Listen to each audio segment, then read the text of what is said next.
Thank you. My name is Mariam Chugtai. I'm a doctoral student here, and I'm from Pakistan. I wanted to ask you a question, both as a scholar and you being the scholar and one of the leaders of American foreign policy as well. You said that the ability and willingness to be open to the world is an important part of our education.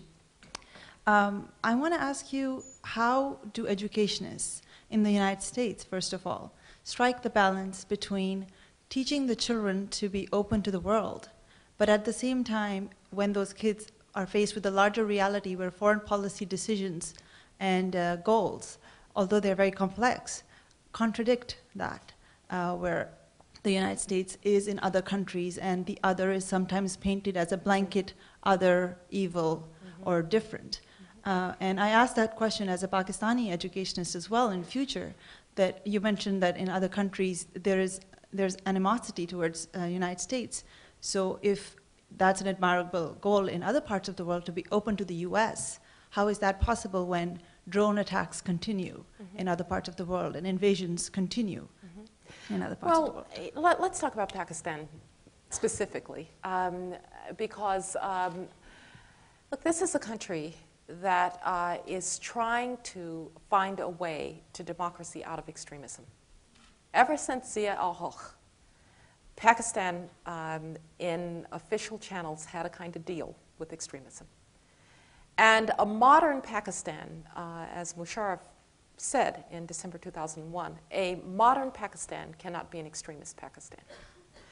And so we actually tried very hard, for instance, to help in education reform in Pakistan, giving considerable grants to the Pakistanis to deal with the regulation of madrasas, which is a huge problem in Pakistan.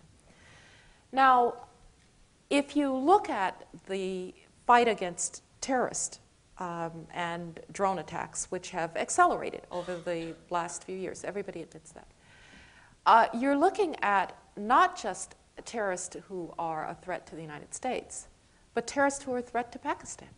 Benazir Bhutto was killed by a Pakistani terrorist.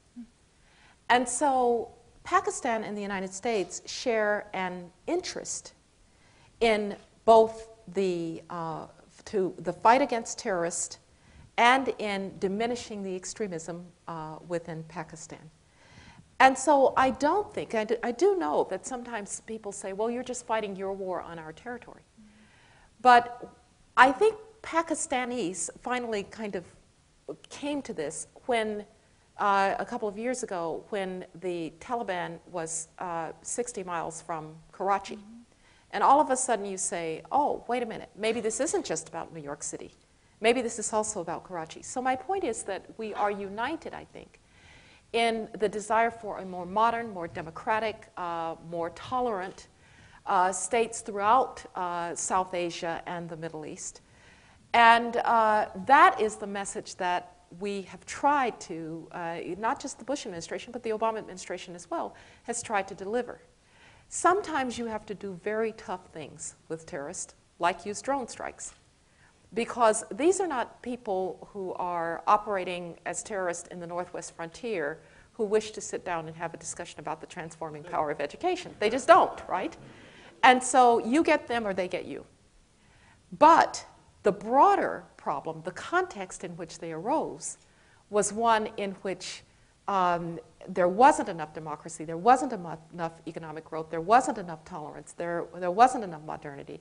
And so you work at the same time on those symptoms. And, you know, as I said, the United States doesn't always get it right, but I think the motives are right here. Thank you. Okay, next.